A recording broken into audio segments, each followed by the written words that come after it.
And Mr. Chair, you are live.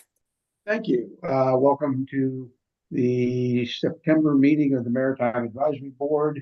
As I usually do, I'll just go around my screen and introduce who's here. We have Andy Fagley, who's a member of the board. We have Alderman Arnett, from Alderman person from Ward 8. We have Duncan Hood, member of the board. Debbie Goslin, member of the board. Rita Wildley, member of the board. Jake Iverson from Watermark, who meets each month. Rick Nelson, member of the board. Stephen Rice from the city staff. Mike Tomasini from the board. Madeline, who is our COA TV. We have Ashley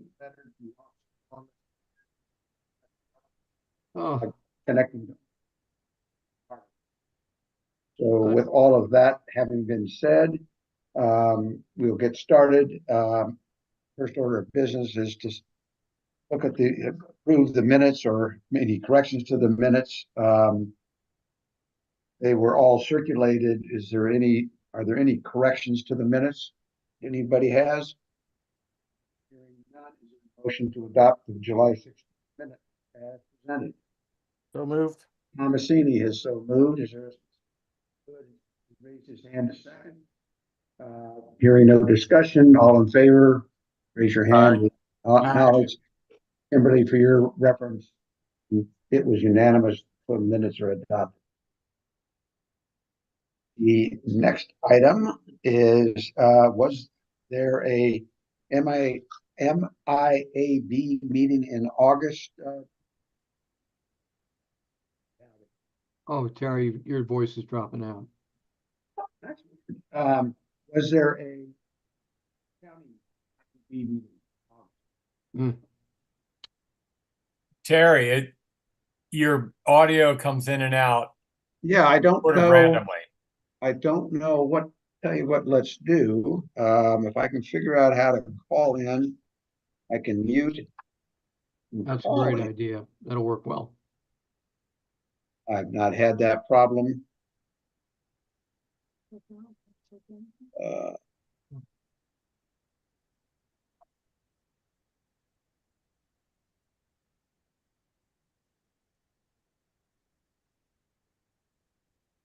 First of all, mute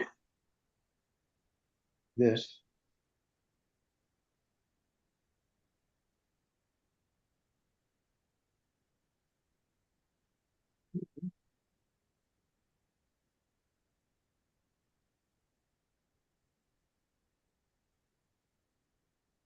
Welcome to Zoom. Enter your meeting ID. We can hear that loud and clear. Okay, That's working great. Enter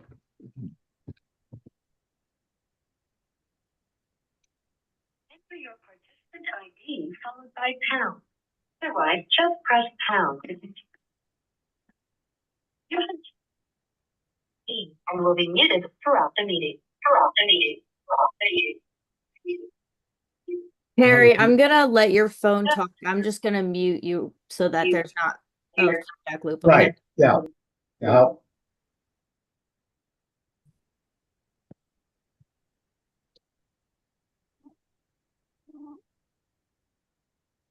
Ah, heck.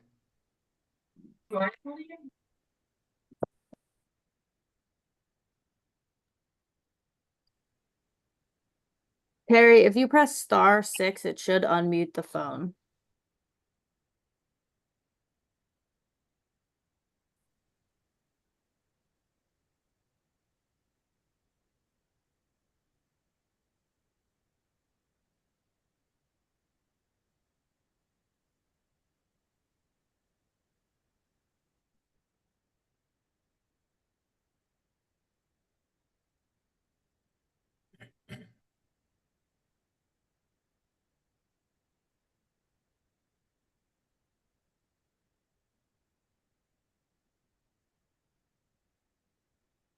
There we go. All right, is that better?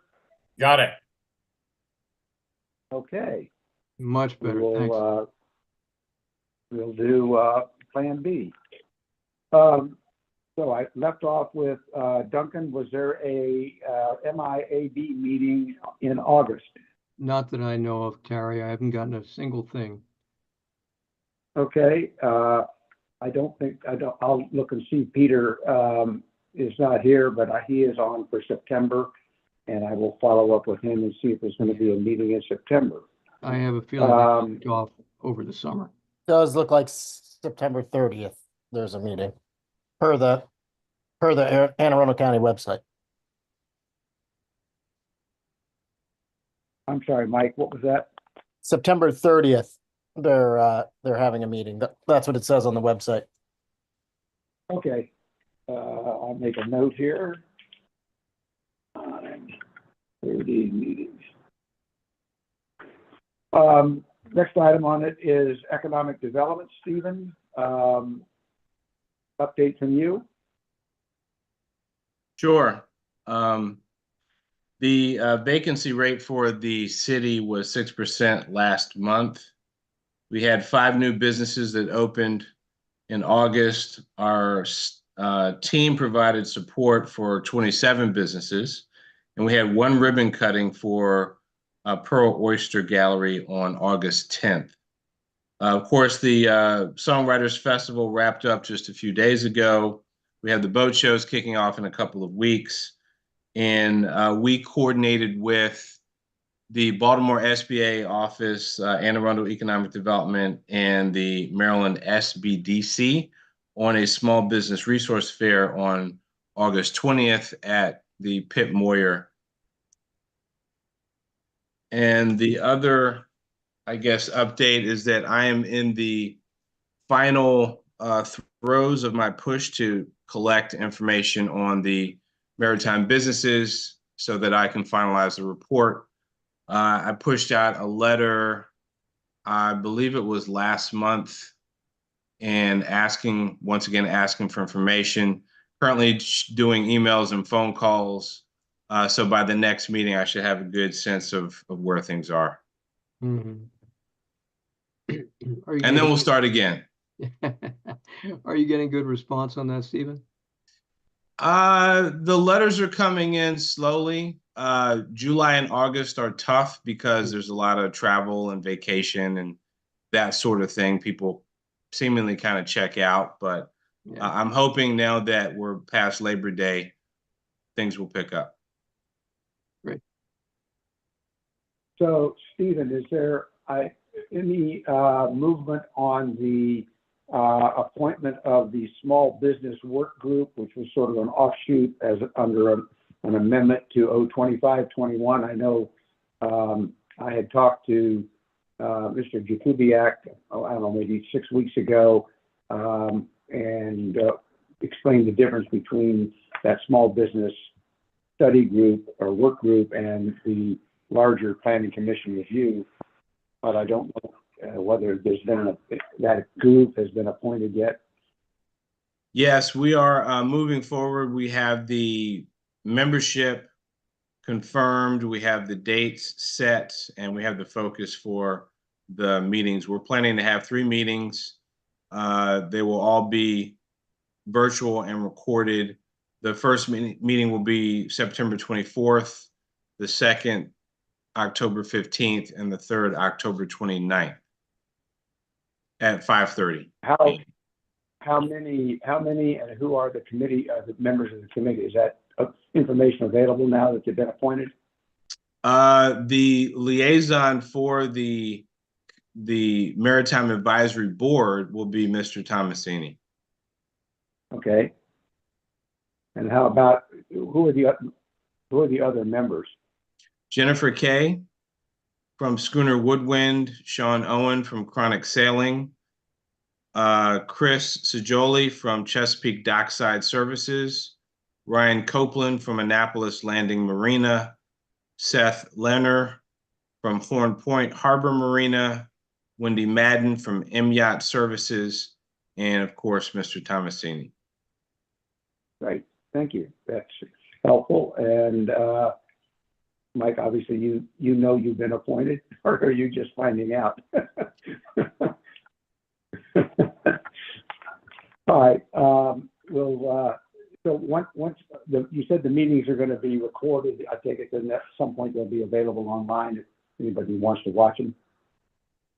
Yes. Okay.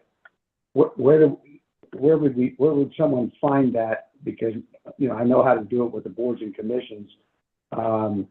Is it on the boards and commissions, or is it in some other section of the city website? I believe the boards and commissions portals will be the best place to go.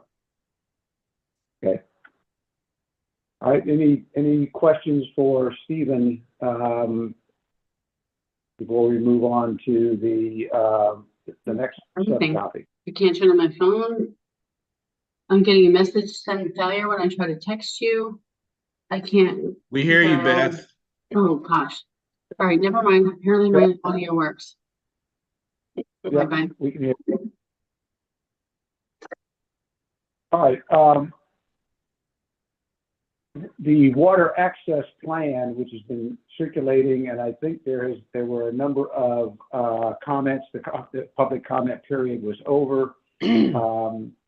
Perhaps Ashley or you, Stephen, can give us a brief update on what is next, and has there been a compilation of those recommendations? I'm sorry, I cannot. I'm not familiar with the latest on that front.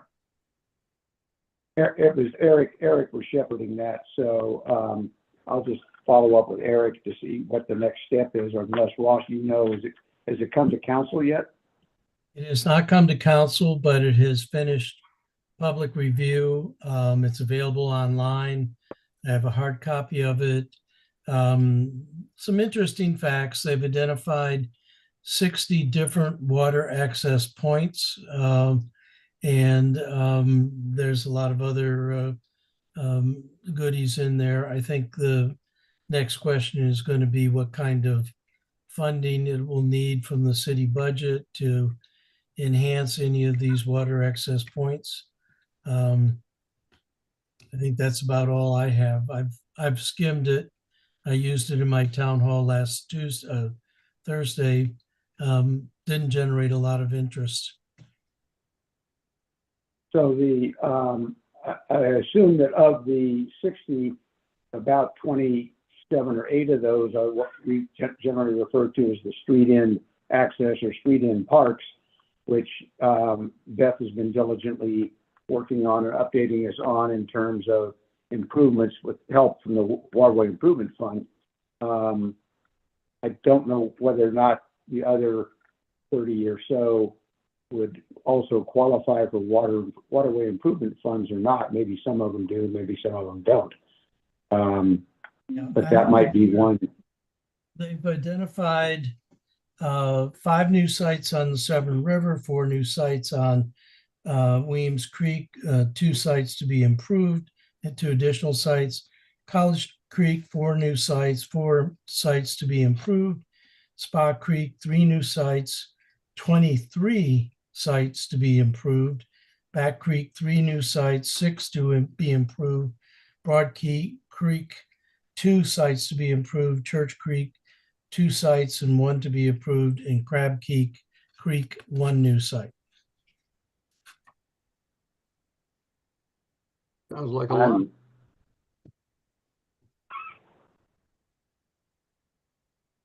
Where are those last 3, or am I missing something somewhere? They're on the water. Church Creek? I know, but are they in the city? Yeah, I'm not sure. Well, I'm not sure whether I thought about that too. I think they are still in the city boundaries. So, I mean, Crab Creek is over by where Crab Creek, now it's a little, I guess, north of Providence Point. I think they're supposed to do some improvement to Crab Creek. I always thought Church Creek was further up the bay, but apparently it's in the study area because they're listed here. New sites and sites for improved water access across 8 creek sheds. And creek sheds was a new category of analysis that was created in the recently adopted Comprehensive Plan 2040. So Beth, where can you enlighten us as to where the Church Creek and was it Crab Creek and whatever the other one that wasn't familiar? Oh, can you hear me? I can hear Yes. So Church and Crab Creek are both in the South River. And I've always been interested to go over there, but I've never had a call for service. So I couldn't speak further than that, but they do appear to be in city limits. Really? I think Church Creek is You don't like have to Gingerville. reach out. Oh, you know what?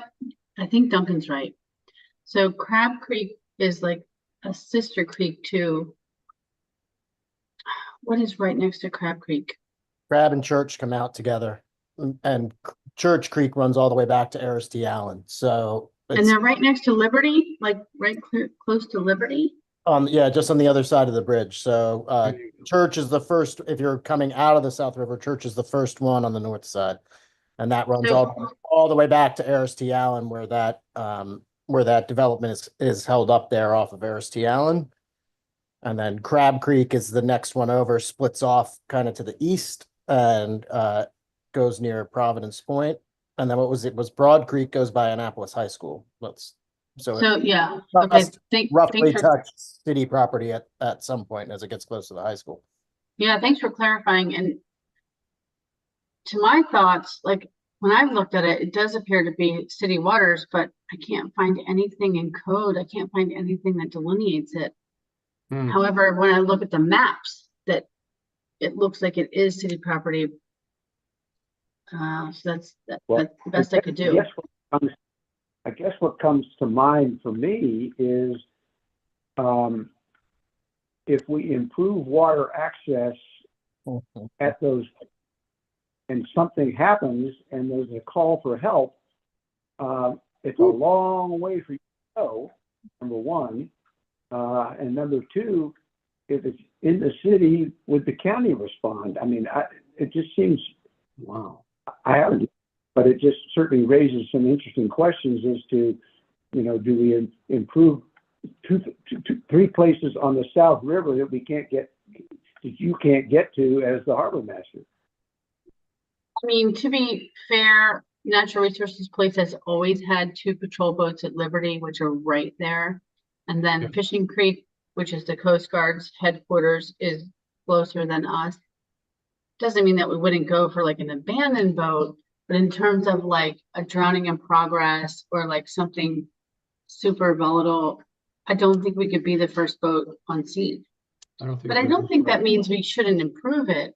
I don't think that means we can't support it. We can keep the waters free and clear and clean and navigable, but we won't be the first people on scene for like a super emergency. But I think that's okay, given that NRP is at Liberty and Coast Guard is right there in Fishing Creek. So starting on page 12 of the report, and I think the emphasis here is access to the water from the land side. So I'll just tell you the first 5. Maryland 450 Bike Trail, Jeremy's Way Park, that's right next to the Eastport Yacht Club. And that's at deteriorating bulkhead. Ectonia Cars Beach, newly acquired by the city. The B&A Railroad Trail, Severn Avenue Park. And it goes through and it lists all 60 of the sites. Weems Creek Trail, Admiral Drive, Trailhead, and on through 60. And it talks about priority phasing, ownership, partnerships, etc. So it's a pretty exhaustive list. Here's number 26 is Commodore John Perry Park. Isn't that right down at the Academy? And so on. So there's an exhaustive list in the report, and lots of discussion about the kinds of things that can be done to improve them if they need improving. There's also a list of a lot of associated parks near the water access points. It's a typical, Eric, exhaustive report. And I guess the next thing is to start thinking about who owns the improvements, what the timing is, what are the things that need to be budgeted in the capital improvement program, all of those usual kinds of things. Probably some prioritization of items on that 60 item list probably would be helpful too. Yeah, there's a priority ranking given to all 60. Cars Beach is really high. Yep. Any other questions or comments regarding the Equitable Public Water Access Plan? Well, just to state that it sounds like a very This is complete. what it looks like. About time. That's great. Can you hold that up again, please, Ross? Turn it sideways so we can see how thick it is. Ooh, impressive. And here's the end of it. My goodness. Thank It'll you. get thicker. Beth, I guess I was able to, and I assume others were able to access your update on the various projects that we've been monitoring as we go along.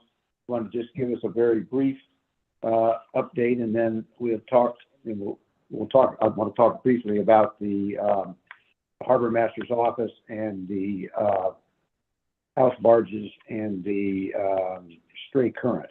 But what else? What's happening in the other projects? Briefly. Sure. So I'm pleased to report that DPW has been kind enough to give us very succinct updates. So as you navigate this 8-page document, you can see that things that are in tan or yellow are updates.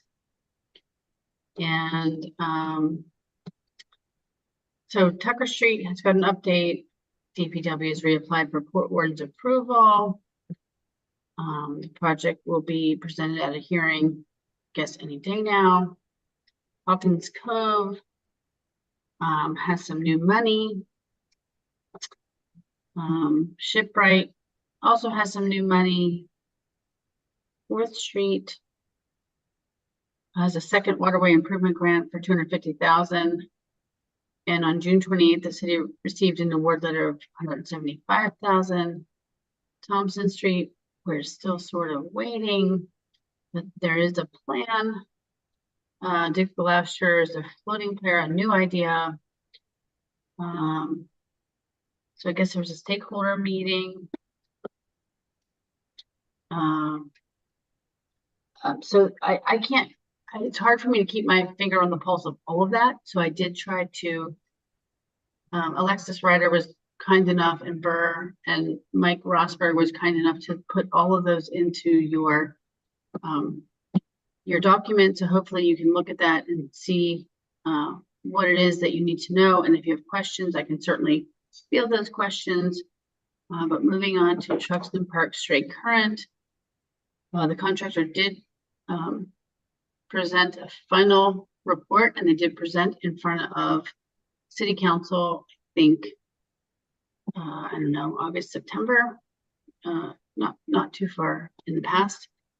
And they essentially said that there's no evidence of voltage that would be perceptible or dangerous during the study. However, essentially, like what we've always said, is it's dangerous to swim around marinas. Yeah. So we can't say, go ahead and go swim. So what we have to say is, even though the electrical systems on and around the dock were functioning at the time of the program, were working correctly, all materials are subject to degradation and they must be regularly inspected. And so it's important to say, sort of like, swim at your own risk. And this is not different than any other marina area. So it's not that this is a terrible, weird thing that's happening. It's just like something happened. Swimmers felt these shocks. We studied it. And what we've said is, hey, during the study, we didn't find anything too weird. However, swimming around marinas is not advisable, and so we have to put these signs up. I'm If not that sure makes- there's much else you can do about that. Yeah, and I don't think it would be, smart to say, oh, it's fine, do whatever you want. Like, I think we have to go with what's the knowledge, like what's the industry standard, if that makes sense. Well, Beth, my point of view is that, we had heard of a problem, we looked into it, we ran a study on it, and I think this is a pretty good solution. Yeah, I mean, we have some draft signs. Mitchell Stevenson just sent the draft signs to me, and they seem like they're not meant to be scary. They're meant to say, like, hey, if you'd like to swim here, it's at your own risk. And also there could be electrical current in the water, and this is why, and there's a QR code. So if you scan the QR code, you can learn about why the current thinking is that it could be unsafe to swim near marinas. So it's not meant to be like, oh, this is such a terrible thing. It's just meant to say, this is the current knowledge, and this is why we need you to think about what you're doing. So one of the things that comes to mind, if we're going to put this signage at Truxton, and it applies to not only swimming, but I think we had restrictions about paddlecraft and other launchings there. Should we not have that same warning at City Dock if we're going to move into any kind of launchings around at the end of Prince George Street? Well, swimming isn't permitted at City Dock. It's not permitted within 150 feet of Susan Campbell. It's not permitted in Ego Alley. I'm thinking more the restrictions that were on Truxton Park with respect to paddlecraft. Paddlecraft can operate around City Dock, and I'm just curious as if whether or not there's been any thought given to the fact that that's more of a major marina than Truxton is. And yes, I agree, swimming is prohibited, but right now there's discussion about paddlecraft and launching kayaks and launching paddle boards, etc. It would just seem prudent that the city include that warning at wherever that location might be in the future. I can certainly push that up to law and administration. But I guess my thought is, like, if we're doing that, then are we putting that sign at every marina in city waters, both on the land side and both on the water side? And then at what point does it get to be like information overload and no one's going to look at it? So I'll push that up, Terry, and I will get back to you on what they say. I mean, it's a city facility. I mean, whether a private marina wants to do it is probably up to the private marina, although perhaps the recommendation should be shared with them just so they know they can do it too. But I just find a disconnect if we're going to say it at one city facility and not say it at the other city facility. That just kind of leaves a gap there. But I leave it to somebody else to think about that in more detail, whether it be council or whether it be mayor's office or DPW or somebody. But I just bring that up for it was on my mind. Fair enough, and good point. House barges, houseboats, Scott had his hand up. what's the other term? Residential marine vessels. Hold on, Terry. Scott had his hand up about the electrical current. Sorry to interrupt. The question maybe for Beth and Terry: does the Office of Law feel that these signs alleviate possible lawsuits or liabilities? Where does the city need to draw a line on this to protect itself, both with the public marinas, city properties, but also private marinas, which may have their own liability policies? But maybe it's a dumb question, but does the Office of Law think that the signs that Beth was talking about are sufficient to prevent liability issues? So I guess I have two answers to that question. One is, in government, it's never okay to say at your own risk. That doesn't really cover your butt. I think the attorneys on the call would agree. And the second answer is, the Office of Law would have to answer that, sadly. Like I couldn't answer that. Might be an interesting question whether it's city council, Ross, or Terry, you may know from a legal standpoint, but it just occurred to me that is the city doing enough to cover their liability if somebody had an issue? Not that they would, but My takeaway from the report was that the study was pretty exhaustive. They didn't find any current. The only time they found something was during a thunderstorm, and that was on the bridge over by the Children's Museum.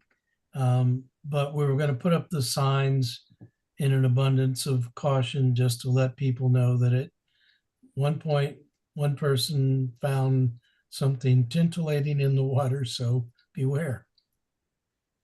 right. I think it's a good idea. Maybe it was an electric eel. All right. I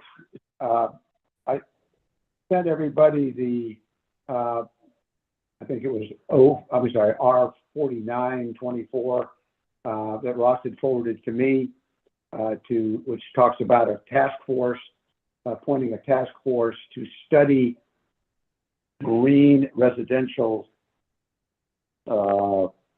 marine vessels, also known as house barges, also known as house boats. R4624. I'm sorry? R4624. Just 40.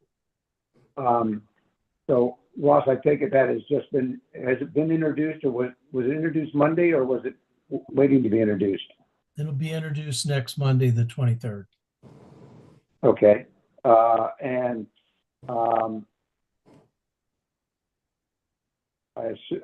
You could, I guess, just refer it to us, to this board, although it's a resolution to appoint. It's not drawing any conclusions, but that at least keep us officially in the loop. I'm going to refer it to MAB, but I'm also going to refer it to port wardens, and I'll tell you why if you want a brief synopsis. Yeah. Sure. We had a sort of an impromptu meeting about a month ago on a Friday, and was meeting with 4 marina operators, an attorney, Alan Hyatt, and the city attorney, Alderwoman Finlayson, and I. And as we got into this, more and more things came up. It was pointed out that liveaboards on a houseboat are really not different than liveaboards on a sailboat or a power craft. And so are we going to have rules and regulations that bring all of that into the fore? And the answer to that will be forthcoming from the group. But then it was allowed by this is Flow Homes, the houseboats are built in Baltimore, and they said they're not going to rent them, they're going to charter them. And the reason they want to charter them is to get around the short-term rental rules in the city. And so my question was, well, what rules do we have about chartering in city waters? And so we're adding that to it. And then it came up, well, if people are living here full time, first of all, are they going to be hardwired and hard plumb? In which case, are they a boat or are they a house? And if they're a house, why do they have to be in water? But secondly, the question came up, these boats, both liveaboards and these boats, get full city services, but they're not paying property taxes. So how do we generate revenue from the liveaboards and or long-term rental? The original draft of the legislation prohibited short-term rentals. And that was immediately protested by the 4 marinas at that meeting. They clearly wanted to be short-term rentals. I brought up a number of other issues, like will these boats be parallel to the shoreline or perpendicular, so they're showing less profile and blocking off less water views? What are the noise requirements going to be? The flow home houseboats are only 14 feet off the water at the top, but the top is a patio. So in my view, that could be a lot like a rooftop dining and have the same sound propagations. So I think there is a real legitimate need to look at all of these issues. I would encourage the MAB members. The draft was put together quickly, and it calls for an 11-member panel. It lists some people who might be on the membership that may have missed some people. And I think 11 is a lot to try to herd, but it may not be enough. So I would definitely be looking to MAB to now the port wardens. Jake has his hand up, but the reason I want to involve the port wardens is there are approximately 1,650 slips in the city of Annapolis. Ward 8 has about 650, Ward 7 about 635. But there's a finite number of slips. So a question I'm asking is, particularly if these houseboats are bigger than, say, a catamaran, are they going to be taking up what would be 2 or more recreational boating slips? And if they're doing that, are we going to be allowing an expansion of the number of slips in the marinas? And if we get into expansion of the number of slips, first of all, that is port wardens right there. But secondly, it really sounds like it could very quickly pinch up against harbor lines and therefore get into Beth's bailiwick, which is blocking navigable water. So this is a complicated issue, and I think it really needs a lot of good thought. So that's my usual brief synopsis. Duncan, you had your hand up, and I have a comment also. Yeah, sure. Ross, how did you guys, or how did it come up that we have liveaboards who are living at established marinas? Therefore, these liveaboards are paying their slip rent, but living on their boats. Is that in the mix? It's in the mix. It was brought up.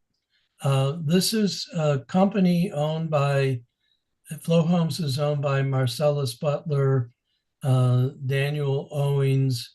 I think there are investors. I'm not sure who the investors are, so I won't say names, but I've heard of some familiar names that are investors. And the Marcellus, when speaking to it, said, well, these aren't any different than the liveaboards. And I said, aha, you're right. Good point. We need to look at that. I've immediately gotten an email from a distraught liveaboard who's in a marina with only 16 slips, and there are 3 liveaboards at that marina. And the draft legislation was only 5% of the slips could be for houseboats. And the question was, does that mean we're going to get kicked out, or 2 of us are going to get kicked out?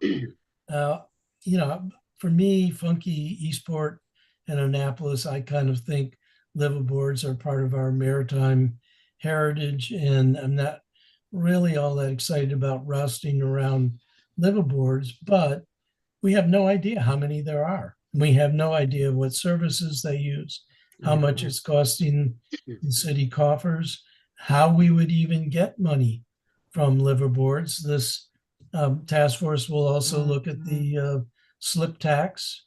I've asked the Office of Law to determine whether or not the state slip tax authorization for the city and the county is still viable? Or would we have to do some kind of fee? And how do we differentiate fees from J24s that are racing versus a houseboat that is having people occupying it? There are parking impacts. We as recreational boaters go to our boat every once in a while. People who are living aboard go there every day, and they're going to have parking. There are environmental impacts. Houseboats cover a lot more of the water, and the Maryland Department of the Environment does not allow boat sheds anymore because they don't want the light blocking the grasses and so forth underwater. If these houseboats fill up a slip, are they violating that environmental sense? So, there's just, and Beth has done a good job in other venues raising many other points that I haven't even thought about that, we need to give serious thought. It doesn't mean that there won't be at some point some houseboats. This is not a hard no at this point or a hard yes. It's something where we need to look before we leap and not have a whole bunch of unintended consequences pop up once we do something. Rita. I have a question, Jay. and excuse my ignorance, but do liveaboards currently get any kind of safety inspections by the fire department or anyone else? No, they're on boats, and whatever services they use they have to reimburse the marina, their host marina, for, whether it's water or electricity. And their host marina is paying property taxes on every bit of that property. Correct. And liveaboards have been around as long as boats have been around. Everybody who came here by boat lived on a boat. Right. All right, but my question was about safety inspections, for wiring or There are none. fuel hazards or anything. That's all the, That is an open question, and maybe Beth is better to speak to it. And that's why we got into the whole chartering business. These houseboats are supposedly meet U.S. Coast Guard standards. Yeah, if you charter, you have to pay 10% admissions and amusement tax, which goes to the city. And there are Coast Guard regulations associated with chartering. Yes. So as the far as real safety, question is, do they need to register with the city if they're chartering a boat for any purpose? No, it's Coast Guard. Well, So- I think that's to be determined. Beth is frantically waving her Jake. hand. For the Jake. Basically had his hand up. I was just curious, has there been any conversation about pump out and how these house barges or houseboats could be pumped out? Is there, maybe every 2 weeks? What size is the holding tank, and what kind of strain would that put on our pump out facilities that we have now if they can't leave that slip to go pump out? The answer is yes, but Beth is the one that can speak to that. So what I would say Go ahead. is a short-term rental that's not permitted to leave their slip is not a charter boat. It is absolutely not a charter boat. It's not a bareboat charter. It doesn't fit any definition of anything Coast Guard, and that's a loophole that people are using. So what I would propose is what I put in hot pink in your Google Doc, which says that a charter boat is not a short-term rental if and only if the arrangement for the chartering or hiring of a boat complies with every applicable section of state and federal boating law. A charter boat is not a short-term rental only if the charterer has the ability to and contractual permission to leave the berth where he or she took over the vessel, get underway, and navigate wherever the lessee would like to navigate the boat. So this is intended to keep people from doing this Airbnb stuff at the dock. And so there are so many unintended consequences of permitting this. So if I'm a person that owns my boat and I'm a liveaboard, right? So like I've owned this boat for 20 years. I live on it, I sleep on it, I shower at the marina. I know my boat. When I make it a short-term rental now, what I've learned, I typically will install an aftermarket HVAC system. I may have like a toaster oven. I might have a large flat screen TV. I might be charging $600, $500, $600 per night. And so now it has all these unintended consequences. So now a slip that used to cost like $10,000 now can command $20,000. So now the marina owner is sharing in that revenue. It causes this like demand or this, it causes this interest, right? So now, oh yeah, of course, I would like to have 10 of these because now I can charge 20,000 or 30,000 and I get this extra revenue. And then also the people that are sleeping on the boat, they're not going to bed at 8 p.m. They're having a party. And they have like 5 cars because they're having all their friends come. And they don't know how to dispose of the waste properly. And they are burning candles and going to take a shower. And so, like, I mean, if you just Google houseboat and click on news, you will see all of these things that are happening. And so, I mean, to go on further, what the fire department has said is if a person has a heart attack and if the egress is too small, especially if the person is large, they may or may not be able to get that person out of that boat. And there's not a sprinkler system. So this is a new dwelling. So dwellings have certain, so if I build a new dwelling in the city, I have certain things I have to abide by. And so from the fire department's perspective, they say, oh, well, if it's a new dwelling, then you have to have sprinklers or you have to have this and that. But we're going to create all these new dwellings, but they don't have any parameters. They don't have any rules. They don't have any property tax, and they can do whatever they like. And we're doing all that. So my big problem also is that if we say, okay, it's a great idea, let's do it. It's a great idea. So let's make sure it's safe. So if we say, let's make it safe, then we have to say there's a person that has to inspect it, just like we inspect our short-term rentals.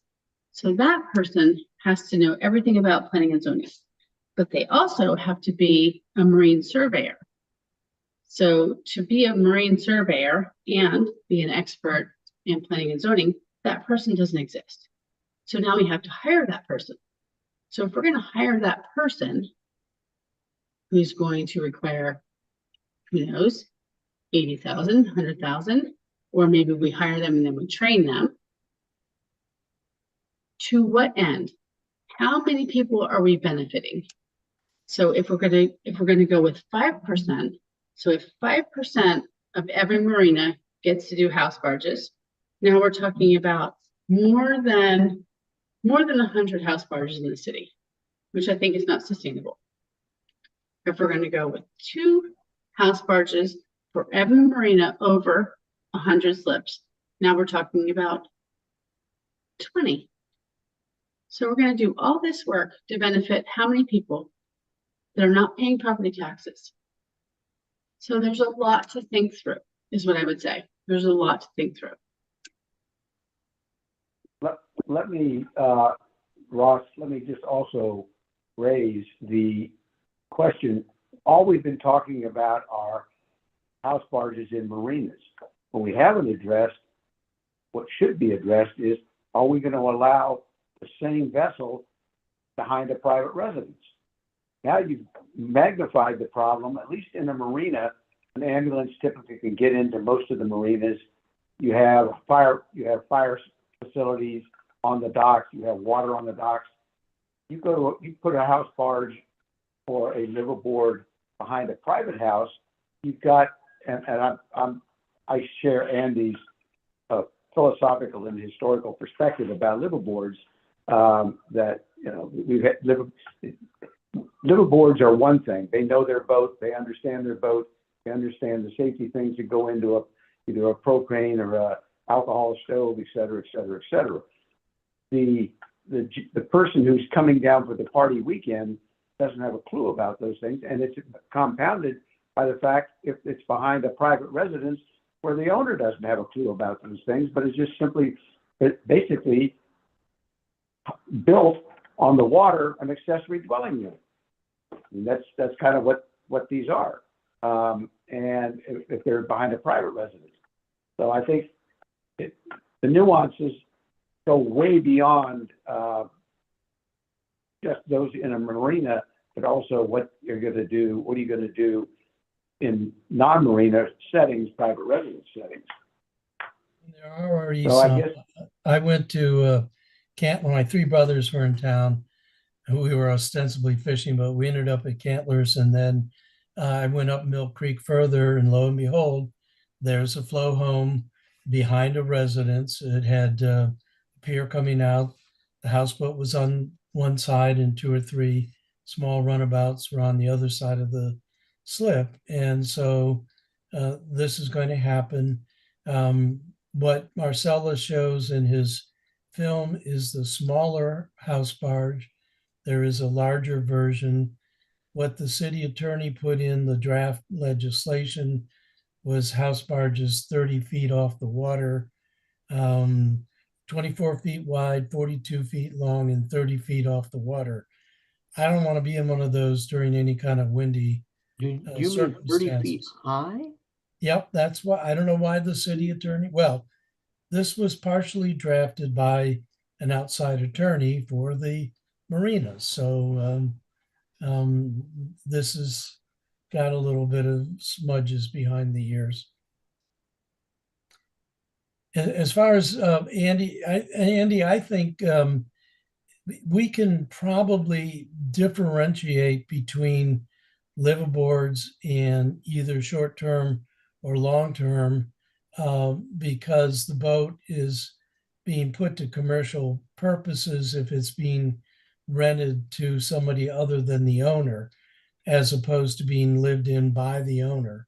But there is some Maryland case law that addresses whether short-term rentals are commerce or residences. So again, another legal long-term consequence that has to be sorted through.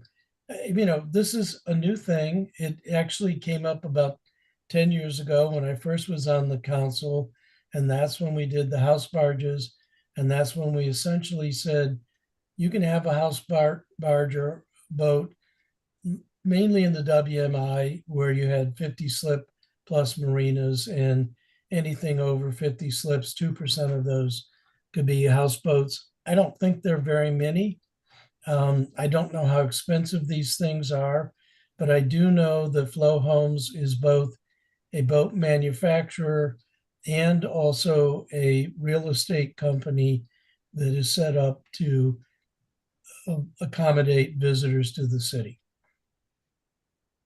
In fact, I would just comment that liveaboards and rental housing are two entirely separate things and need to be treated with entirely separately.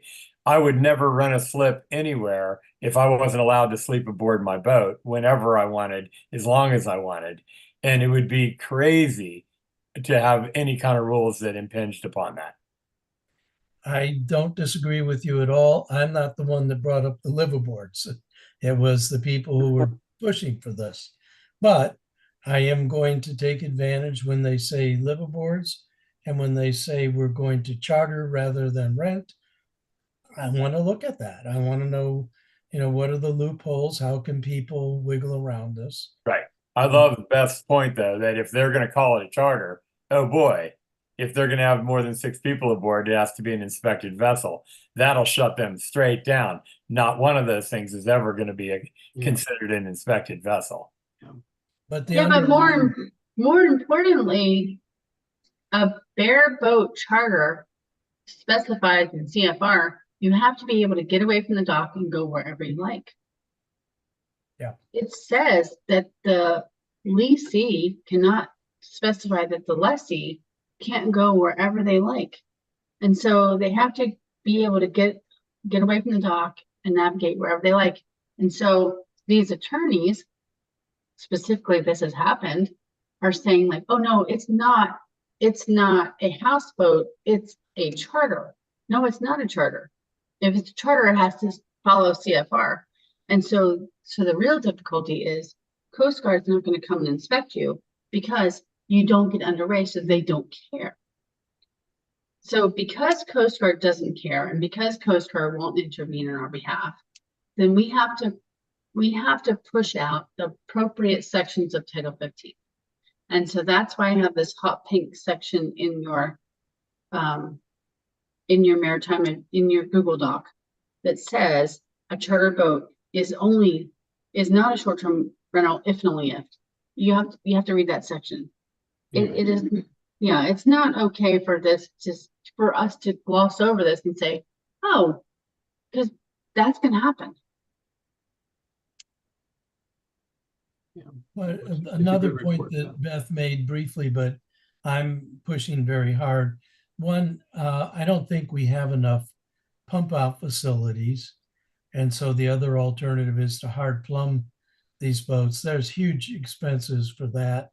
Bringing enough sewerage into the marina, that will cost the marina owners a pretty penny. But the other one is we're going to have a lot more staff to inspect and enforce. And my ask of the people that were pushing for this, what is the give back to the city? I mean, my fear is it's hurting both the price, but also the availability of slips for recreational boaters in a maritime city. So they can pad their return on investment, but what does the city get? Are there differences between having one of these houseboats in the WME versus the WMI? The WME nestled in amongst residential areas. So, there's just a lot to look at. And that's why I'm pushing for this task force to give it a thorough scrubbing. That's a good point, Ross. Thank you. With that, I think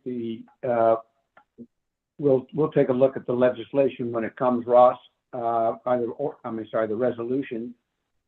See what tweaks in the task force language might be appropriate. We'll take it up. I assume probably it's not going to be introduced until the next council meeting.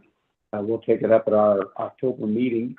And in the meantime, there's a lot to unpack and think about, both in the task force and the whatever ultimate legislation there is. A lot of good points raised about the distinction between the various terms, whether it be charter, whether it be short-term rental, whatever it is. So we can all stay tuned for sure. Let's see. Let me digress to then we'll come back. Actually, while we have Beth, I see you had a note of, or an update on the layout of the harbor master's office, and what, if any, remaining issues are there with respect to that layout, at least? So I wish I knew. We have not received any real updates. We haven't really been included in any of the meetings, so we're pretty concerned. We have been informed that our office will be modular and changeable, so that like we're supposed to have our computers in the middle of the room, and then for many times during the year, we'll have to like clean up our operations, move to another location, and then our office will be available for some other purpose, such as like a meeting or like a party or like who knows what. And so we have sort of voiced that that's not going to work. For the board's information, we're open 100 hours a week. So we open at 7 a.m. We're open till 9 p.m. most of the months of the year, not all the months. And then so we're busier than most people recognize. So the idea that we would have a modular, changeable, or like movable office is not something that we think is sustainable or good for us. So Beth, whose attention should this be brought to? I mean, this seems like a very silly thing. I think it's a very silly thing. To be frank, I think it's coming from the administration, specifically the mayor's office. And I mean, I just want to make sure that our team can do the best job for the city. Yeah, of course. You know, we don't want to make anyone look bad. And we know that everybody has their own agenda with the Maritime Welcome Center. And we understand that this is sort of a fluid thing moving forward, but we have not been included in the plans. So I think it may be causing us to have some unintended, or it might be causing us to have heartburn where maybe we shouldn't, because maybe we don't understand exactly what's happening. But what we're hearing, like from third party, is like, it doesn't seem like it's going to be a great idea for the city. Well, it seems that the city doesn't understand the extent of your services or the importance of them. Whatever that means, the city. Yeah, I'm not sure. I'm not. There's a mix. I think I agree with you, Duncan, a little bit there. From everything I have seen in terms of the evolution of plans,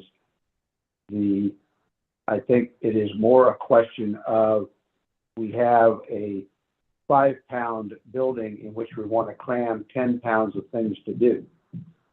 Not the least of which is, from a marketing of the city perspective, to have a waterfront venue with a view for city mayors meetings, visiting dignitaries, whatever, to meet and have tea and crumpets at 3 o'clock in the afternoon on a Sunday afternoon, competing with the best real need of having a facility that is efficient and effective in monitoring her activities in the harbor. Well, you put your finger on it, Terry, and you know, and that is, if Beth can't occupy her office, people are going to be in danger on the water. So, and I that we need to have some occupancy. I mean, Beth needs her dedicated space. It may not be all that she wants, but it also can't be, short of that. And I'll let you all continue. I've got to let somebody in my office. Yeah. So I would urge everybody to take a chill pill. We do not, the job one is resiliency, and we're short $33 million at this point for the big job, which is the resiliency. I had drinks with Gavin last week at one of my favorite places to eat, Sailor's Oyster Bar. And he is determined to put a shovel in the ground before he leaves office. And I think that's probably a good perspective to have. Let's get the cake built. The harbor master needs space. The marina needs space. Those are must-haves. Where they are and how they'll be accommodated, I think, will be a question for the next mayor. And so I've urged people, depending upon who they think the next mayor is, to cozy up to the next mayor and have conversations with that person. I think that there's still a number of viable solutions. I've been trying to urge Eileen Fogarty and some of the planners to not have fights where we don't need it. HA is very interested in preserving the Captain Burtis house. Why not do that? Why not? We've got the money to lift it and renovate it and put it to a productive use. Maybe we don't need to move the harbor master facility. It's a question I actually wanted to ask Beth offline. If we rehab the existing harbor master building, how much additional space would be needed there, and what would the cost of that be versus building a whole new structure and getting entangled with all the HA entanglements, which are ongoing. So I think until we get the money to even start doing this, I would relax a little bit and be paying attention to the elections that we'll be holding a year from now in the city and see who comes out on top on that. The mayor is the chief executive. The reason that it's being done out of the mayor's office is the mayor is the one who can sign for this. The council has no power. There's very little of this being budgeted by city budget, so we don't have the power of the purse string. The mayor has been good in briefing us once every 6 months, whether we need it or not. And but this is going to be a long slog, and I think there's times. But your points, Duncan, about water safety and proper positioning of the harbor master to be where the harbor master needs to be, and the marina facilities where the marina is. A lot of marina owners here. I think you know about where people want their bathroom and shower facilities to be and so forth, and it isn't in the Stevens hardware building or someplace else. But there's going to be time. That's my read of the situation. Well, what I would say is I think Alderman Arnett, gosh, thank you so much. That's so valuable, and I appreciate everything that you said. Well, I meant it, and you're welcome. Sage advice indeed. Scott, is that your hand up or are you just waving? You're muted. You're muted. Sorry about that. Looking at the outside in on this, the Maritime Advisory Board is,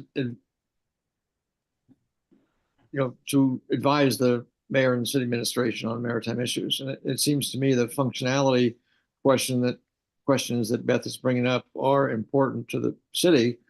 And when and if, and as Ross is saying, that this may be a while, and Beth, you're saying there's maybe something sooner than that. It seems like whenever something comes up that the Maritime Advisory Board should stand behind the functionality aspect of the harbor master's office and go to bat for the cause to be, so that the harbor master can perform the functions that are needed safely and timely, and et cetera, not just for social activities. So it seems like if Beth can keep the Maritime Advisory Board appraised on if there's something coming up, that some decision has to get made, that the Maritime Advisory Board should make a recommendation to do X, Y, or Z, or A, B, and C, and back up Beth's requests, for functionality, which maybe we need to learn more about. But it certainly sounds like that there could be a time when politically something could be forced that may not be functional, or the way safety and other things with the waterfront from the harbor master standpoint. So I would tend to say we need to keep an eye on it, or Beth needs to keep us informed so that we can stand behind the functionality of the harbor master's office. Yeah, of course. Thank you very much, Scott. So I don't know what that is, because Ross, you say maybe down the road a ways, but we don't want all of a sudden a meeting to come up that all of a sudden everything's changed in the harbor master's office. Like, what happened? So anyway. Yeah, so I use a cake analogy. The resiliency, raising it is the cake. Icing is clearly important on a birthday cake, and icing is the harbor master and the marina functions. Those start to fall more into the city budget and more into the power of the purse string that the next city council will have. So city council will be more of a factor. And then things like splash pools and stuff like that, the sprinkles on the icing on the cake, those even more will come out of the city budget. So the council will become more of a factor there. But I would encourage people not to lose too much sleep right now.